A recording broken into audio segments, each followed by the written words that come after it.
You know what gets me every single year? By mid-July, my garden looks like it's been through a war zone. Tomato leaves chewed down to the stems, pepper plants barely 3 feet tall when they should be bushy and heavy with fruit, and somehow, despite all my watering, the soil still feels hard and lifeless. Meanwhile, down the road, the Amish gardens are exploding. Same weather, same soil type, different results. 15 years, I did what everyone told me to do. I sprayed when pests showed up, I replanted when things failed, I tilled my beds deep every spring because that's what the extension office recommended. And honestly, it worked fine. I grew food. Some years were better than others, but I kept getting harvests. The problem wasn't that it failed, it's that it required constant damage control.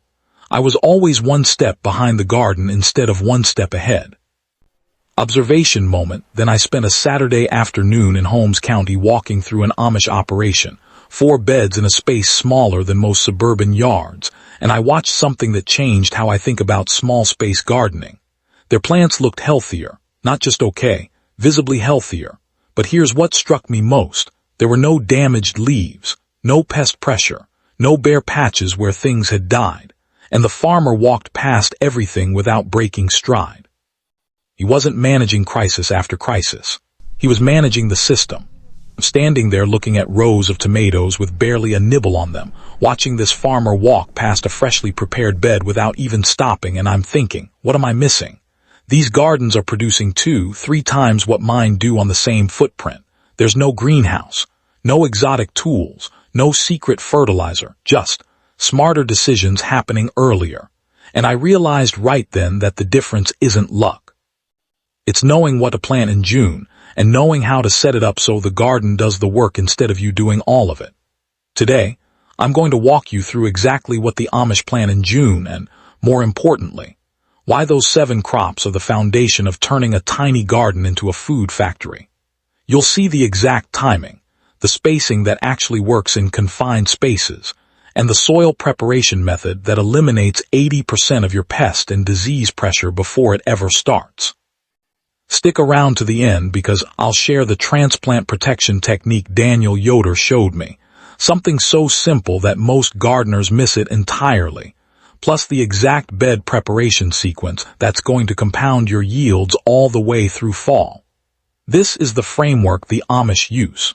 It works, and it's designed for exactly the constraints you're working with.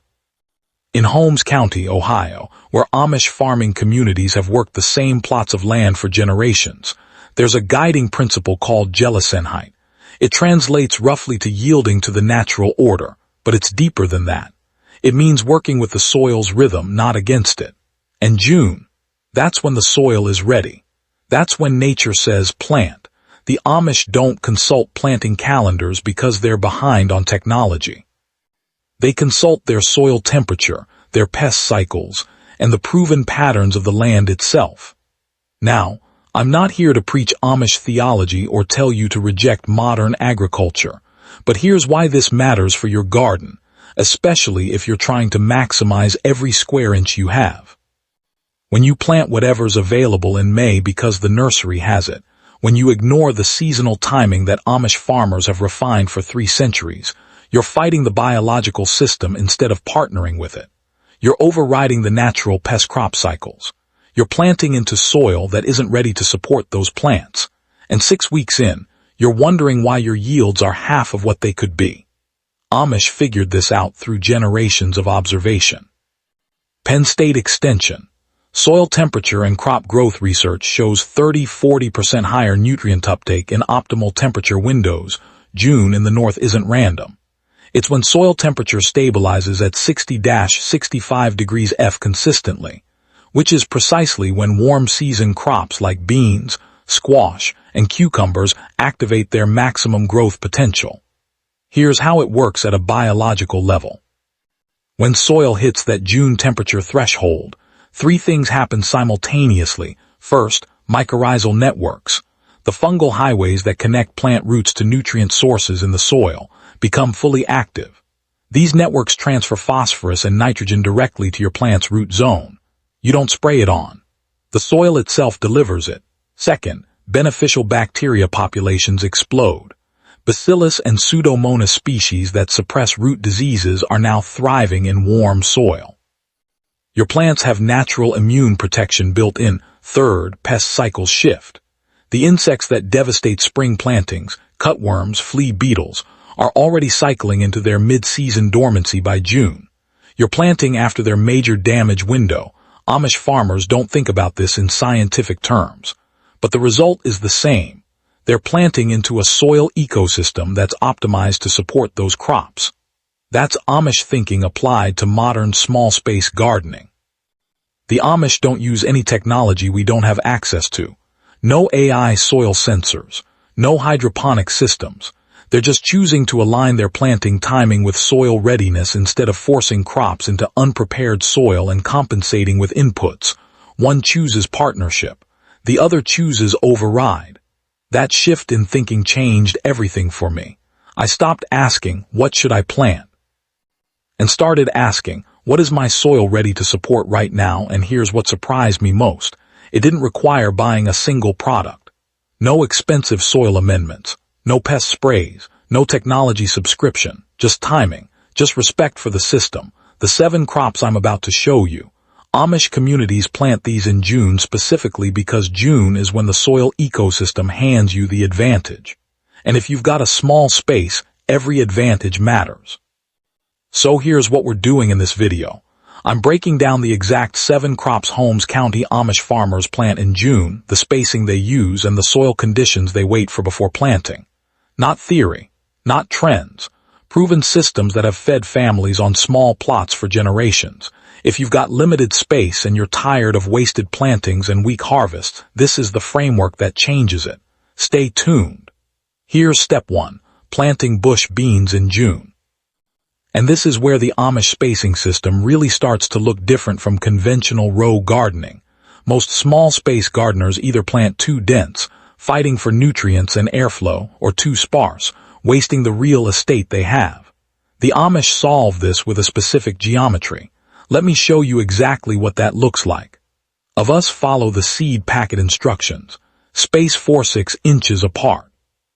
But here's what we're actually doing when we follow that blind. We're creating inconsistent plant sizes. Some beans getting full light while others shade their neighbors. An uneven maturity that extends your harvest window without increasing your yield. The Amish approach handles it differently. They space based on final mature leaf size, not germination size. That means tighter initial spacing that opens up naturally as the plant grows, and every plant gets equal light competition. Step 1. Soil preparation check first. Confirm your soil temperature is stable at 60-65 degrees F. Don't guess. Get a soil thermometer, they're $8.12, and check 3 inches deep in the morning. If it's below 60, wait another week. Cold soil will rot the seed before it germinates. Once soil temp confirms ready, add 1-2 inches of finished compost to your planting zone and work it in 4-6 inches deep. Beans love rich soil with high nitrogen from decomposition. You're not amending, you're preparing. Step 2. Seed spacing and depth now for the actual planting. Create a furrow, a shallow trench, exactly 1.5 inches deep using your finger or a small tool. Depth matters here. Too shallow and the seed dries out before root establishment. Too deep and it runs out of energy before breaking soil surface. Drop 1 bean seed every 3 inches along that furrow. This is tighter than conventional spacing, but trust it. That 3-inch spacing is measured from center point to center point. If you're planting in rows, space rows 18 inches apart. Step 3. Cover and press cover the seeds with that loosened soil, making sure to leave no air gaps. Press down gently, not hard enough to compact, just enough that soil makes contact with the seed coat. Then water, not soaked.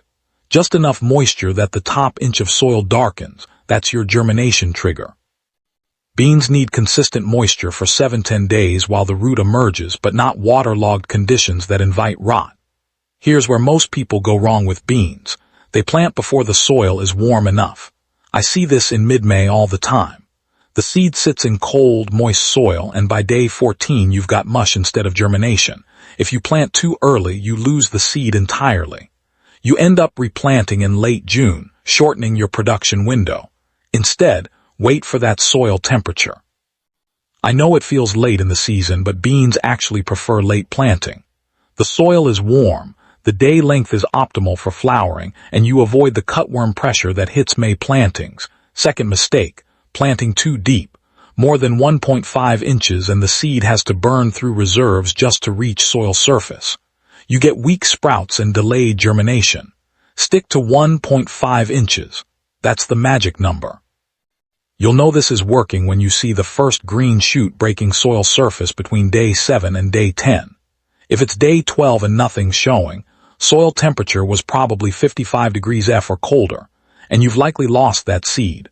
Once the first true leaves appear, that second set of leaves that actually looks like a bean leaf, you know the root system is established, and the plant has shifted from living off seed reserves to feeding from the soil. That's when your success rate jumps dramatically. To recap what we just planted, 1.5 inches deep, one seed every 3 inches within a row, 18 inches between rows, soil temperature 60-65 degrees F minimum, and we verify success by watching for green emergence between day 7-10 if you're planting in containers instead of a bed. Reduce row spacing to 12 inches. The principle is the same, but container soil warms faster and has more consistent moisture, so plants tolerate tighter spacing. Write this down or screenshot it. This exact spacing works for beans, but the principle applies to your other warm season crops too. Once those bean sprouts are 2-3 inches tall, which happens around day 14-16, you move to an important step, thinning. Now, you might look at your carefully spaced seedlings and think you're done. You're not. Some seeds didn't germinate. Some seedlings are weaker than others. Thinning removes the weak competitors before they steal resources from the strong ones. Here's how. When beans are exactly 2.5 inches tall, pinch off the weaker seedling at the soil line. Don't pull it out, pinch it. Pulling disturbs roots of the keeper plant. Pinching eliminates the weak one cleanly. You're left with one strong plant every 3 inches, and that plant now gets 100% of the soil nutrients in its zone. That's how you get uniform, high-yield plants instead of a mix of winners and strugglers. The same thinning principle applies to all 6 of your other June crops, just with different spacing targets. Once you understand the principle, remove weak, keep strong, it's mechanical from there. Let me share some patterns I've noticed over the years. Things I used to do the conventional way that the Amish approach handles completely differently. No judgment here. I did all of these for longer than I'd like to admit. When you're trying to maximize a small space, every decision compounds.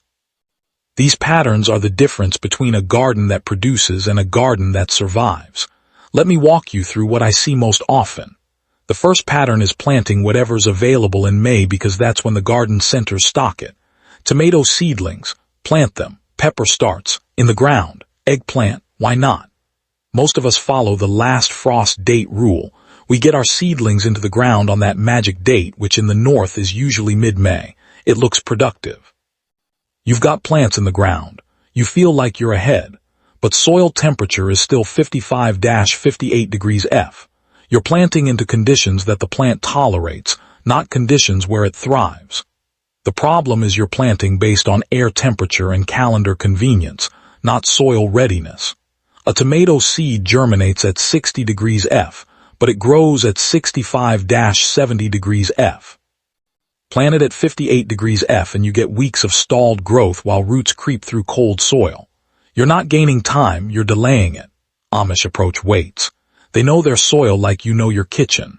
They plant beans, squash, and cucumbers, the crops they're actually focusing on in June, because June is when soil temperature stabilizes at 60-65 degrees F consistently. They're not fighting the thermodynamics. They're cooperating with them. This means they actually plant later than conventional gardeners, but their plants explode with growth because they're in optimized conditions from day one. What that means practically is your June-planted beans will outpace your May-planted tomatoes in growth velocity by week 4. Your June-planted squash will set fruit while May-planted squash is still establishing roots. You're not losing time. You're gaining production per day because every day in the warm soil is a growth day, not a survival day. In a 20-week season, losing those first 2 weeks to cold soil stall costs you one full production cycle on beans. The Amish know this. They plan for it. The second pattern is spacing crops the way we've been taught for row gardening. Wide, uniform rows that allow machinery to pass between them. 4 feet between tomato rows. 3 feet between squash. A small space. That spacing looks wasteful the moment you implement it. So you compromise. You tighten spacing beyond what the rows were designed for, creating a dense, uniform stand of plants. It looks full. It looks productive. But you've created a microclimate, poor airflow, competition for light at the top of the canopy, and uniform pest vulnerability. The problem is you've eliminated diversity within your planting. Every plant is the same distance from its neighbors. Every plant is the same age. Every plant is susceptible to the same pest or disease at the same time. It's an all-you-can-eat buffet for a pest population, and when it arrives to perfect conditions. Amish system mixes spacing intentionally. Beans at 3 inches, squash at 18 inches. Succession planting staggered by 2 weeks. They're building temporal diversity, different planting dates, and spatial diversity, different spacings creating different light and airflow microclimates. A pest population looking for beans finds beans at optimal density, but the squash 6 inches over has different foliage, different scent, different phenology. The pest has to choose. Often it chooses familiar conditions elsewhere. What that means practically is you'll need fewer pest interventions because you haven't created monoculture vulnerability in the first place. You're not preventing pest arrival. You're making your garden a harder target than the uniform row setup. Your losses to disease will drop because airflow varies and wet foliage dries faster in some zones than others. The third pattern is doing all your major soil work in spring, double digging beds, adding inches of amendments, tilling, getting ready for the season. You spend April and May breaking your back, amending heavily, creating these perfectly prepped beds. By June, they're compacted again, either by weather or by foot traffic from spring plantings. So you're starting June with tired soil, disturbed biology, and a season that's already halfway through. The problem is spring is when soil biology is waking up and reorganizing. Heavy tilling disrupts mycorrhizal networks exactly when they're reestablishing. Major amendments in May mean you're feeding microbes when they're least active, so much of that nutrition leaches or gets locked up before plants need it. You've done the work at the wrong biological moment. Amish approach prepares in fall and late winter, not spring. They add compost and amendments when soil life is dormant or slow, so they're not disrupting active networks. By June, when they plant, the soil is stable, networks are established, and they just add a light 1–2 inch compost layer to the top as they plant each crop. They're not starting with perfect soil in June. They're starting with established soil that's ready to receive seeds and do the work without massive disturbance. Oh, what that means practically is less ongoing maintenance and more stable soil biology through the season. Your plants access nutrients more reliably because mycorrhizal networks are undisturbed and functional. You don't need to keep amending. The base is solid from the prior season's prep. If you're starting June with already compacted soil from spring work, you've already lost some of that biological function. The Amish prevent this by shifting their heavy work to when biology is dormant. The fourth pattern is treating June as a single planting window. You get your seed packets, you plant your beans, squash, and cucumbers all on the same day in early June. Done. Everything goes in around June 10th because that's when frost danger passes and soil is warm enough. You feel organized and efficient. Everything gets the same start. But you've also created a harvest peak. All your beans mature in week 14–15. All your squash sets fruit simultaneously. All your cucumbers hit peak productivity at the same moment. The problem is you've eliminated staggered harvest. You get overwhelmed with production for 2 weeks, then nothing for 4 weeks, then another peak. In a small space system where you're trying to maximize consistent yield, this is inefficient. You can't process everything. Nutrients aren't distributed across the season. You're leaving production on the table. Amish plant beans in early June, then succession plant them again in mid-June and late June. Squash gets a single planting, but they choose a variety that sets fruit over 6 weeks instead of 3. Cucumbers get staggered plantings by 2-week intervals. They're not maximizing total production in a single moment. They're distributing it across the harvest window so they always have something maturing, something at peak, and something establishing. What that means practically is consistent weekly harvests instead of feast-famine cycles. You can preserve and use harvest continuously instead of scrambling to process everything at once. Your total yield actually increases because you're distributing energy across the season instead of dumping it into a 2-week peak. On beans alone, succession planting adds 40% to your total production over the season because later plantings catch the perfect mid-season conditions and early plantings miss fall frosts by maturing earlier. You're not working harder. You're working with the calendar instead of against it. None of these conventional approaches will ruin your garden. You can plant in May, space in monoculture rows, prep heavily in spring, and plant everything on the same day. You'll get a harvest. You'll just be leaving production on the table, sometimes significant production. The Amish patterns I'm showing you in this video, soil calendar planting, diversity spacing, dormant season prep, and succession planting, they exist because 3 centuries of small space farming proves they work. Not in theory.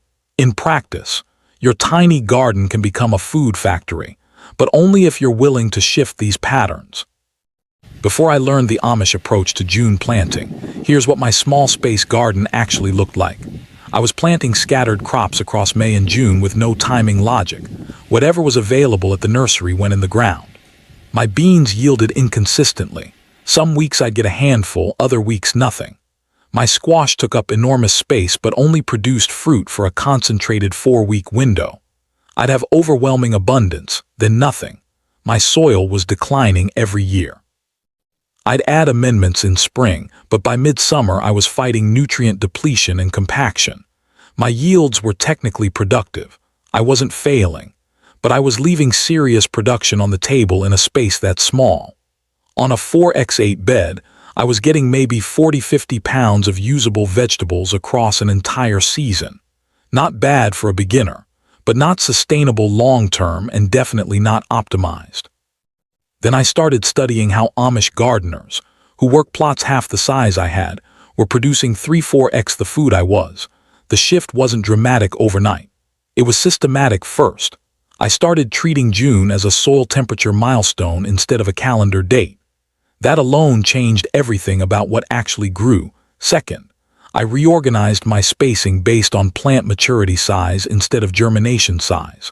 My garden went from looking sparse to looking efficient. Third, I shifted my soil work to fall and winter instead of spring. By June, I was planting into stable biology instead than disrupting it.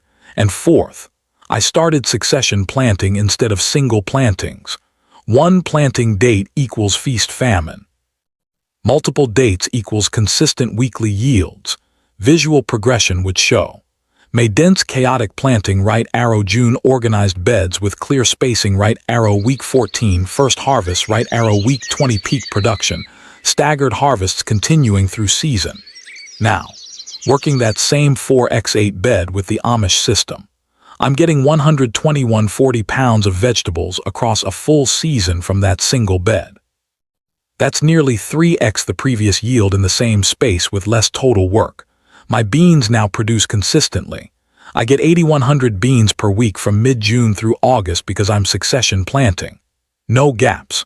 No overwhelming gluts. My squash, planted once but across a 12-inch spacing optimized for mature size, produces fruit from late July through September. 1 plant yields 12–15 mature squash. 4 plants in their proper spacing produce 40–860 squash from 40 square feet. My soil is improving every single year. I'm not depleting it. The organic matter is building. The microbial life is stabilizing.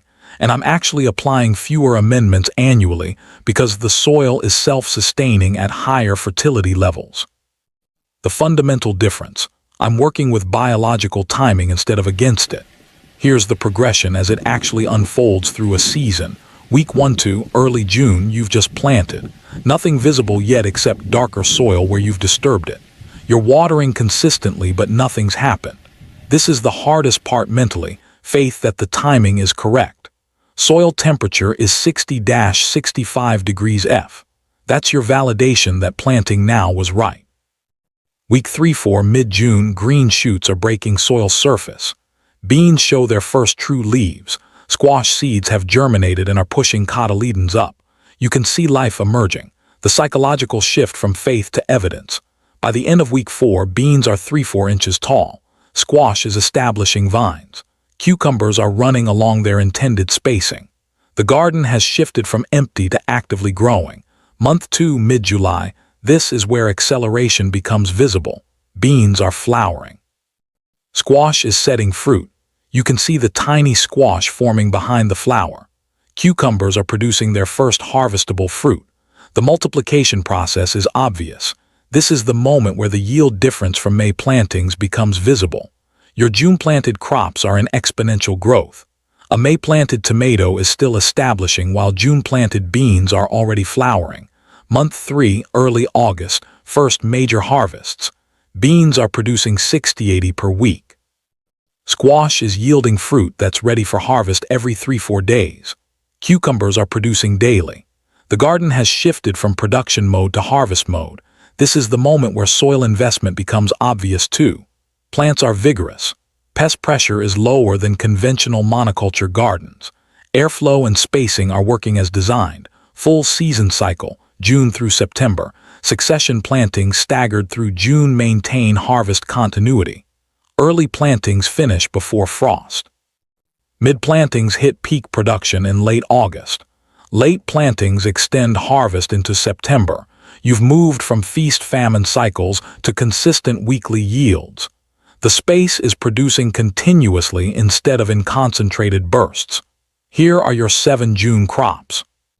Let me break down the yields for each. Crop 1. Bush beans * spacing. 3 inches within rows, 18 inches between rows. 1/4x8 bed with proper bean density yields about 120-150 individual beans per week at peak production. That's roughly 8-10 pounds per week.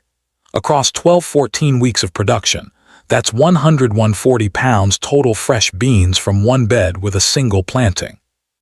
With succession planting, adding a new planting every 2 weeks through June, you maintain consistent weekly harvests from mid-June through August without multiplying the space. The yield stays steady at 80-100 beans per week instead of creating a feast-famine cycle. That's how you get food factory consistency.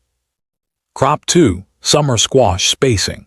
18-24 inches, vining varieties trained vertical. One mature plant on proper spacing, vertically trained, produces 12-15 full-size squash across the season. 4 plants in a 10x12 space yields 40-860 squash. Assuming 2-3 pounds per squash, that's 96-180 pounds of squash from that space alone. Crop 3, cucumbers spacing. 6 inches vertical trellis. A vertical trellised cucumber, 16-20 feet of trellis space, produces 80-120 harvestable fruit across the season. That's roughly 12-15 pounds of cucumbers from minimal footprint. **** Crop 4. Sugar snap peas spacing. 2 inches, early June planting. Early June peas in a 4x8 bed produce 30-40 pounds across their shorter 8-week window. They're your spring transition crop before heat-loving crops take over. Crop 5. Lettuce succession planting. Spacing. 4-6 inches. This is your continuous harvest crop. Successive plantings every 10 days from June through August give you consistent salad greens. A 2x4 bed planted with succession planting yields 2-3 pounds of harvestable greens per week. Crop 6. Basil spacing. 12-18 inches for perennial herbs. Basil, dill, parsley succession planted gives you continuous harvest. A single 2x4 section produces 20-30 pounds of fresh herbs across the season. Crop 7. Beets spacing. 2-4 inches, mid-June planting for fall harvest. Mid-June planting for fall harvest. A 4x4 section yields 40-60 pounds of mixed roots for winter storage. Total from a well-organized 400 square foot space with 7-crop rotation. 700 pounds of vegetables across the growing season. That's 2-3 pounds per square foot for the season, which is the threshold where a small garden actually feeds a household substantially instead of supplementing. My best year was about 680 pounds from my primary 4x8 bed plus supporting space. But I had 4 years of prior soil building before that, disciplined succession planting, and consistent pest management. Amish communities I know who work similar-sized spaces consistently hit 801,000 pounds because they have decades of built-up soil, multi-generational experience with variety selection, and the discipline to prune, thin, and maintain spacing ruthlessly. The difference between my 680 and their 1,000 isn't technique, it's soil age. They've been building that same plot for 30-40 years. The fertility is extraordinary. The biological stability is at a level I'm still developing toward. Here's what realistic first-year expectations look like. Year 1. This season, starting June if you're implementing this system for the first time on existing garden beds.